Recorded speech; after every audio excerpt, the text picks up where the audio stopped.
How to say stop gooning in Chinese? 戒色 戒色 戒色 Bộ đồ gì đây? Vô dọn phòng tao đi.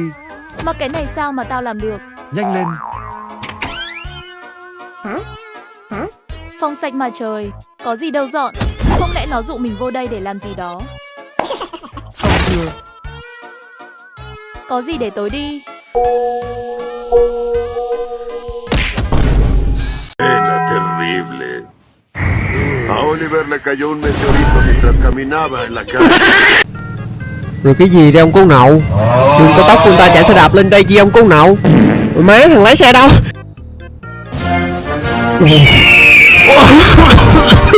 Nè, xe cái tiếp đi bác Tài ơi. Cái này gọi Việt Nam gọi là kích đúng không? Kích. Cái trạm thu phí này là cái trạm bất ổn nhất mà tôi kẹo miễn phí. Có chữ nhầm, có chữ vô để lấy kẹo nữa nè. Đây, sẵn đây tôi phổ biến cho mấy em nhỏ luôn nha. Khi mà thấy một chiếc xe của một người lạ nào đó có chữ kẹo miễn phí, đặc biệt là mấy chiếc xe như thế này nha, là mấy em không bao giờ được mở cửa nha, không bao giờ được đồng ý hay là làm gì hết, chứ không là nó túm lên chiếc xe là mất tiêu luôn đó, không ai kiếm được đâu. Wow. Ê, xe này xe gì đây? Xe gì? Rồi cái gì rồi mấy ông cô nậu? Ê, trả tiền. Nó thông chốt luôn. Nó thông chốt luôn rồi.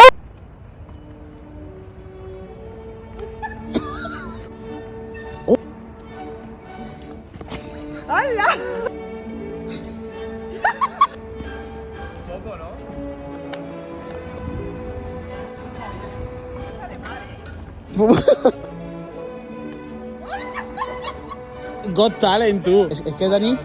Es que what?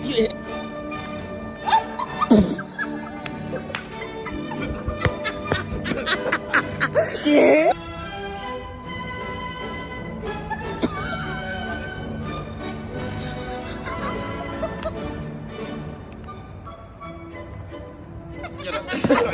Tú, iba bien.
Welcome to episode 3 of Project Delta. If this is your first time here, please make sure that you've listened to the English audio track first. Thank you. I want to do this episode a bit differently and let you know that it will be available until March 12th at 5 p.m. So now you know how long this episode will be around. But do you know how long you're going to be around? Yeah, I didn't think so, but if you did, do you think you'd live your life any differently? The average lifespan is a little over 75 years right now, but people live longer than that, and they also live shorter than that. The most common cause of death is heart disease, along with many other age-related ailments, meaning there's a pretty good chance you know how you're gonna go. But most people don't think of that. I mean, a lot of people think of what they might be told if all of a sudden the Grim Reaper came down and told them how they were going to die. And most imagine it being something like a car accident or the wrong end of a gun.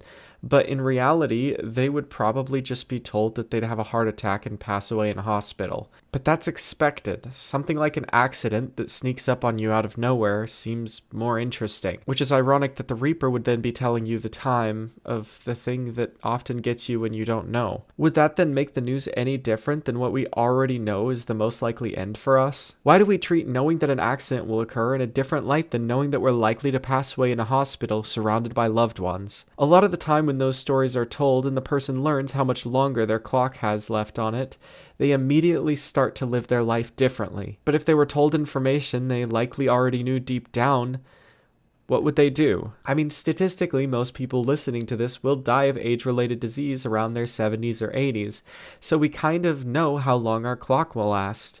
So why would knowing the exact time make a difference?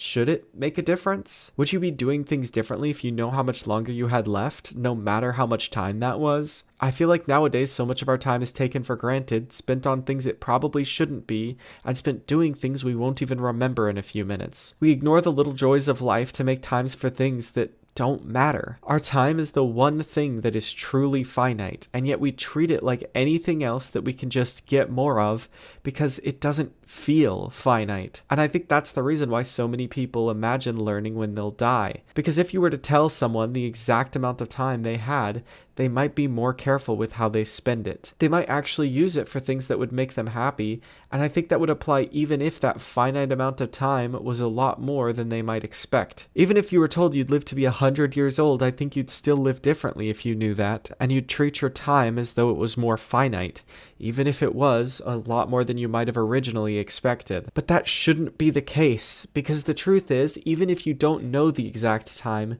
you likely have a good guess. I think everybody does, and yet we still live like we'll live forever or like we'll be able to buy more time. But infinity is an illusion. Nothing truly lasts forever, which is why we should appreciate everything we have in the moment. I mean, if you were immortal, how do you think you'd spend your time? What do you think you'd do differently if all of a sudden you were told you didn't have a timer? Would you even live differently? Would the change be greater than if you were told when your timer would end? I mean, on paper it would make more sense that the bigger change would occur when you learn you'll live forever, considering it's a lot further from your current situation than the other option. But I think that the truth is, not much would change. Living as though your clock is broken is what most people already do, so why would being told it change anything? 2.5 billion seconds is about as much as you're gonna get, which sounds like a lot, but it is still finite, along with everything else. So do me a favor, at least for today, live like you know how much time is left. I hope you enjoyed this episode. As I mentioned before, the next one will be releasing March 12th at 5 p.m. Eastern Standard Time, so be sure to subscribe so you don't miss that. Thanks for watching, and I'll see you then.